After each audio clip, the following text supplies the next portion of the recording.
Hey guys, it's Manager Kylie, and in today's video, I'm going to share with you all the rules on how to play cricket.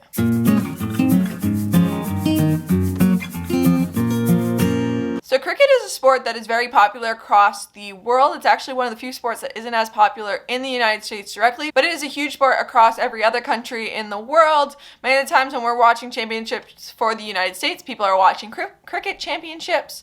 So today I'm going to go through the rules of cricket, how the game works, and some of the specifics that are for cricket versus some other sports. But if you guys are interested in more sports administration videos just like this, definitely hit the subscribe button, turn the bell so you get notified every time I upload, as I post a new video every single Wednesday at 2 p.m. Eastern Time. So the goal of the game of cricket is to score more runs than your opponent. The game of cricket is played actually on an oval-shaped field, which is a little unique. It is a massive oval-shaped field with a smaller rectangle in the middle of it that is known as the cricket pitch. It is played with two teams of 11 people. When you're in the field, all 11 do take the field, and then when you're batting, only two batters at a time. You must have two batters up at a time, but I'll explain more of that later. The game is started with a coin flip, so you flip a coin to figure out who's batting first and who's going to be in the field first. You do only get generally one opportunity in the field and one opportunity up at bat, depending on the type of cricket, and I'll explain a little bit more on that later, but most types of cricket you do only get one opportunity in the field and one opportunity up to bat. So once you figure out who's in the field and who's up to bat, those 11 men take the field, and then your two batsmen go up to bat. The goal of these two batsmen is to score as many runs as they can before they get out, and they are working as a pair to score those runs and defend the wickets. The wickets are what you see right behind where the batter is. They're three long sticks with two bails on the top. The two bails aren't attached, and if those fall off, that means that the wicket's been hit. So when the batter hits the ball, they're trying to hit the ball away from the cricket pitch. They're trying to hit it out so that them and their teammate, the other batsman that's up, can run to each other's opposite crease without the wickets being hit. Another player on the field is the bowler. This is somebody that's in that 11 people that are on the field, and this is the person that is throwing the ball towards the batsman. They're bowling that ball towards the batsman in an overhand manner, and their goal is to get that ball straight down the middle. If for some reason they miss wide or miss high, that would result in an extra run for the team that is up to bat. Or if they cause some sort of fault while bowling the ball, so if they step over the line, some sort of illegal bowl, then that would also cause a run for the team that's up to bat. For the batters, if they get some bigger hits, they do score some extra runs. So if they were to hit the ball and it roll all the way to the outside border, so in a big stadium, this would generally be like a wall, but if they roll all the way to the outside border, they get 4 runs. And if they are able to hit it in the air over that border, they do get 6 runs. And it is the goal of the fielding team to try to stop the batsman from scoring any runs.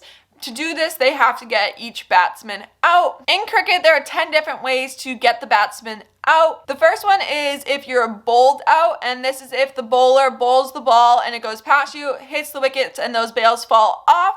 You have been bowled out. The second one is if you're caught out, and this is if the batsman hits the ball and somebody in the field does catch it while it's still in the air. You've been caught out. The third one is if you're run out, and this means that the fielders were able to get the ball and throw it at the wickets and knock off those bails before you got to your opposite crease. The fourth one is leg before wicket, LBW, and this happens if the ball was to bounce off your leg and it actually had the ability to hit the wicket. So if you're up to bat and the ball bounces off your leg instead, and it would have hit the wickets if your leg wasn't in the way, and that's up to the umpire's discretion.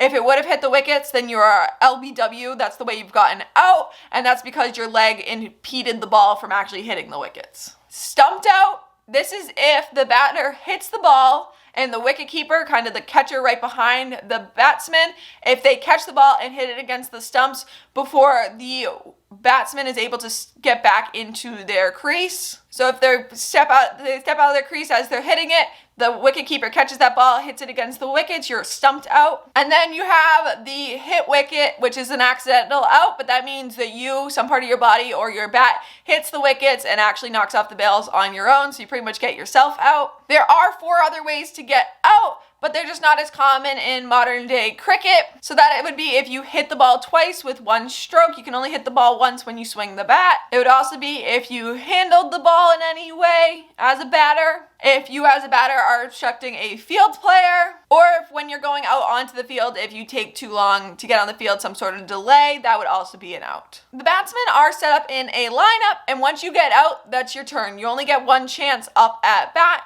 You can score a ton of runs. You can keep hitting. Every time you get a hit, you can keep going.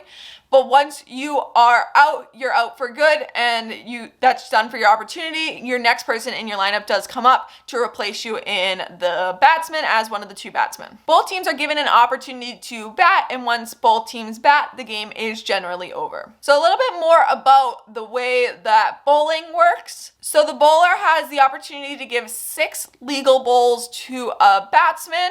If they're unable to get the batsman out after those 6 legal bowls, it's called an over. And then once that over happens, then you switch bowlers. So you as a fielder then would switch and find a different bowler to try to get that batsman out. The overs are very important in the different styles of game because they can definitely change how long the game lasts. The game is generally played in innings, and it's 1 inning in most cases. So each time a team both bats and takes the field, that is an inning. So the few forms of cricket, there's T20 cricket, which each team has 1 inning, and they have the ability to have 20 overs in that inning, and that generally lasts around 3 hours or so. Then there's 1 day cricket, and just like it sounds, it generally lasts 1 day. For this one, you have the ability to have around 40 to 50 overs for that 1 inning. And then there's Test cricket, which has no limits on the amount of overs and is played for 2 innings, and this generally lasts about 5 days.